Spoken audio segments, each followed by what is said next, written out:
हरिओम. आज मंगळवार 9 सप्टेंबर 2025.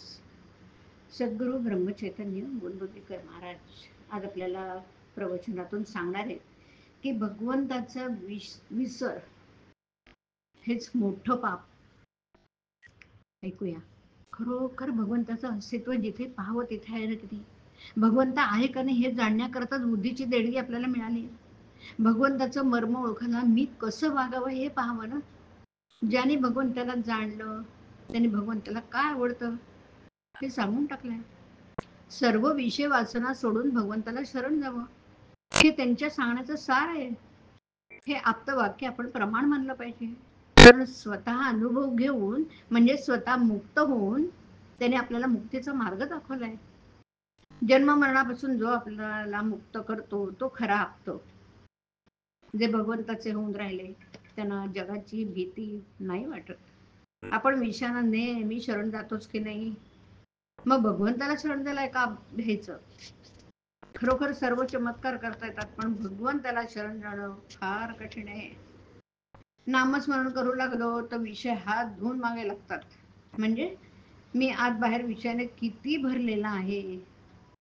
तथापि काही झालं तरी दृढ निश्चयाने नाम चालू ठेवावं. बरं प्रपंच करीत असताना नाही का वाईट विचार मनात येत. मग परमार्थ करीत असताना ते आले म्हणून भ्यायचं काय कारण. प्रल्हादाने एकदा नाम घेतलं ते शेवटपर्यंत काही सोडलं नाही. त्या नामानेच तो तरला की नाही. त्या भावनेनेच तो उद्धरून गेला. आणि म्हणून ही भावना वाढवण्याकरता आणि पण नामाचं अखंड स्मरण ठेवावं. आपले पाप मनात आणू नयेत. माझा पूर्व संस्कार मी आपल्या बुद्धीनेच ठरवतो नाही का. स्वतःचं मनच स्वतःला खायला येतो. याला काय करावं. काल झालेलं आज नाही सुधारता येणार. पण चालू क्षण मात्र वाया दवडू नका. निराश कधीच होऊ नका. प्रत्येक साधन आपल्या परीने श्रेष्ठच आहे. साधनाला पतिव्रतेसारखं मानावं. भगवंताचं होणं हे सर्व साधनांचं आणि धर्माचं मूळ आहे. हे पक्क ध्यानात ठेवावं. प्रपंच पुरा होण्याकरता आपण मरेपर्यंत काम करतो. मग भगवंताचं होण्याकरता भगवंत जोडण्याकरता थोडे कष्ट का घेऊ नयेत.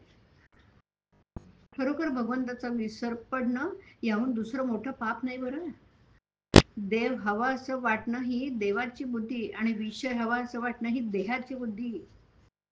वासना म्हणजे देवाच्या विरुद्ध असलेली आपली इच्छा आणि ही वासना म्हणजेच विषयांचं हवं नको. पण ते जसजसं कमी होईल तसशी बुद्धी नामात स्थिर होत जाईल.